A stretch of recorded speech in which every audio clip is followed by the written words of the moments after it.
Finders, keepers, losers, weepers.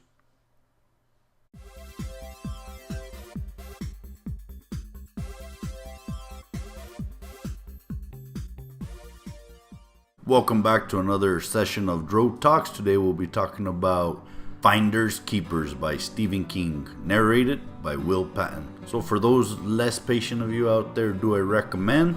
Don't I recommend? I recommend.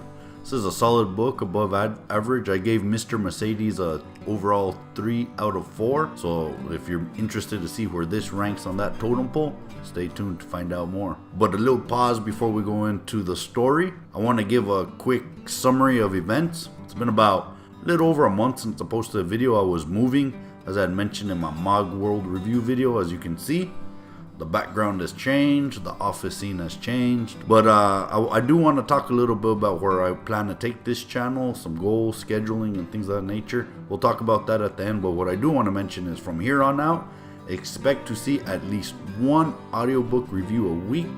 Every Saturday will be my goal. So we'll talk about that more at the end. Let's get to the story. As I mentioned, the story is the sequel to Mr. Mercedes. It follows Bill Hodgins and his ragtag gang of eccentric personalities. So we got Bill Hodges, we got Jerome, we got Holly. They're back. We love them. But this brings in some new characters, mainly Pete Saunders and Morris Bellamy. So this takes place after the events and before the events of Mr. Mercedes. Bill Hodges starts a PI business, and that's where he comes in a little bit later into the story. But this story actually starts way before the events of Mr. Mercedes, with Bill Murray murdering a beloved author in this fictional world, John Rothstein.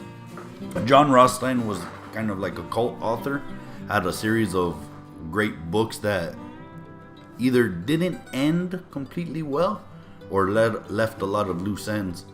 And Bill Murray was obsessed. So the story, and there's no spoilers here because this literally happened in the first few minutes of the audiobook. Bill Murray kills Rothstein. They steal all his money, him and an accomplice. But Bill Murray steals something much more valuable.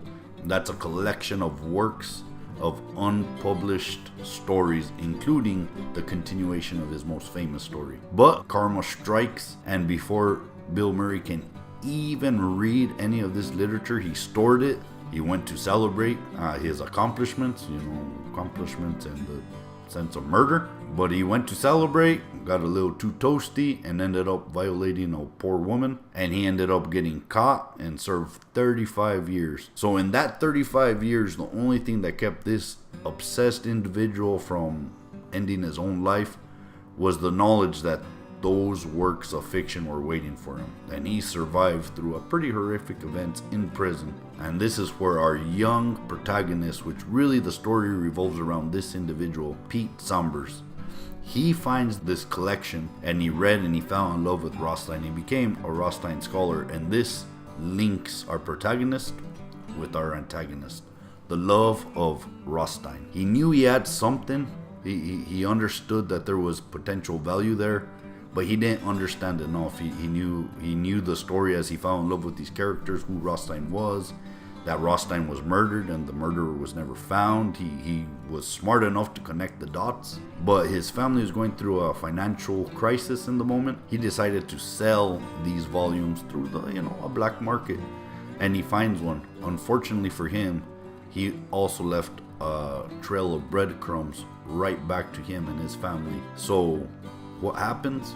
Well, as you can kind of expect, Bill Murray gets out of prison, goes for his stash, finds it missing, and the only thing that kept him alive in prison is gone.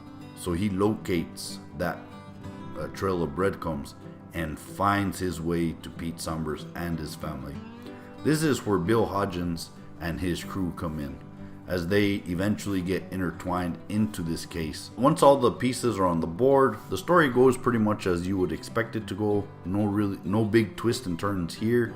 Same as Mr. Mercedes. One of the best and worst points of this type of story is you already know the onset from the beginning. The act of mystery is taken off the table. What's great about it, because there's some elements to the story that are fantastic. And the first element I would say is this is a complete story. You do not need Mr. Mercedes to jump on this gravy train, and you can pull this completely out of the trilogy. It's a good standalone story on its own. It's solid. It's better than a lot of the works of fiction out there in terms of the cat and mouse detective versus the good guy versus the bad guy. This is upper echelon, so if you really like that genre, this is definitely worth checking out. Another great aspect of the story is the villain, Bill Murray.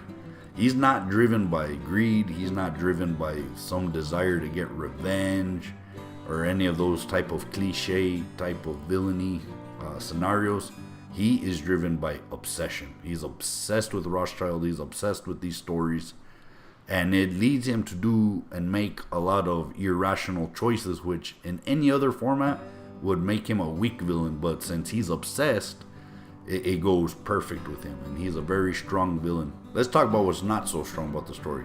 Detective Hodges and his crew. They're there, and they do play an important part, a critical part, and it does continue their story, but they are definitely the side characters. They are no longer the focal point. You're not seeing the story through their lens. You are seeing it through Pete Sambers. So again, it's good on the end of making this its own story, but it does detract from the overall trilogy arc. I mean, their characters are there, but they're so awesome and they're underutilized in this story. And I think that was one of the reasons that this story got a lot of mixed reviews. If you see it as a trilogy, this is definitely the weakest part of the trilogy, hands down. But if you see it as each story as an individual component, then this story actually does stand out. So it depends on your perspective and what you're looking for in this story. So with that said, what would I give the story? A 4 out of 5. Let's go to a narration. Will Patton. I believe in Mr. Mercedes, I gave Will Patton a 4 out of 5. I got him confused with a couple members. I don't know if he just stepped up his game, or I don't know if I just enjoyed this story more, but he was on it. There's a lot of similar characters, and he was able to differentiate all of them. His ability to voice Pete Saunders as a child, growing up as in his adolescence as a young teenager, was dead on. He really brought this story to life. The scenes that were supposed to be intense were very intense. Will Patton, yeah, I mean, you nailed this one. So what do I give narration? I would give narration a 5 out of 5. That leaves us with listenability. Would I listen to this story again? Reverting back to the Mr. Mercedes review, I said I probably would not listen to that story again, or the trilogy as a whole. It is good, and it is definitely worth a one-time go-around, but there is one exception, and that is this part of the story. Again, it's a closed story. Well, I would compare this to Misery, one of Stephen King's best novels. It's not as good as Misery, but elements of that are there, and in some ways it's actually better. And for that reason, I could actually see me listening to this again. With that said, I have not listened to it again, but I actually kind of want to listen to this story again. So for that reason, I'm going to give listenability a 3 out of 5. So that gives us an overall score of 4.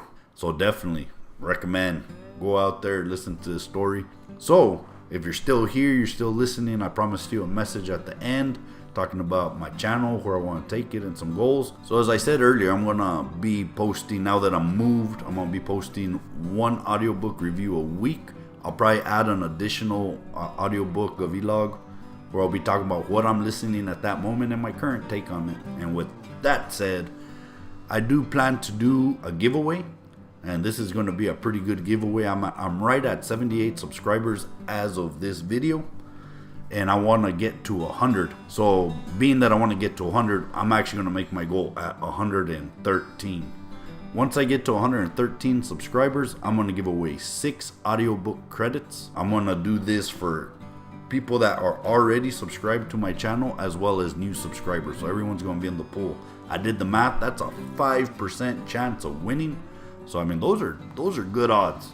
You know, you ain't going to buy a scratcher ticket with those kind of odds. So, you know, share my videos, talk about it, like, subscribe, tell your friends so they can like and subscribe, so we can hurry up and get to that 113 subscribers, and we can get those audiobook credits in your hands. Now, these aren't generic audiobook credits. This ain't like I'm gonna send you a link to Audible and it's gonna say, you know, here's a free audiobook credit if you give Audible a try for 30 days. And Audible is not sponsoring this video. One day Audible. One day. But as of this video, they're not sponsoring it. This is from my wallet to your hands. I guess to your ears. You can pick whatever book you want. Of course, watch my videos for suggestions. So to be eligible for the giveaway, all you need to do is like and subscribe. You got to be subscribed, so that's key one. But you got to like one of my videos and comment on it. You can comment on anything. I'll keep track from this point on forward. Your odds are 6 out of however many subscribers I have, multiplied by the amount of comments I get. I think your odds are going to be a lot higher than 5%. Probably going to be like 30 or 40% to be honest. But hey, those are good odds. So help me get to 113 subscribers so I can maintain 100 and get yourself an audiobook credit in the process. Again, thank you. So, have you listened to Finders Keepers or the Mercedes trilogy as a whole? If you have, what did you think about it? Comment below. Let me know. And if you have, which one was your favorite book in the trilogy? I'm curious. I have my ideas. You might think you know, and you might know, but you have to watch the last video to find out for sure, where I'll reveal which was the best book of the trilogy. So this has been Dro Talks. Thank you for listening. If you like, hit that like, and please do subscribe and ring that bell to get notified, and we'll see you next time.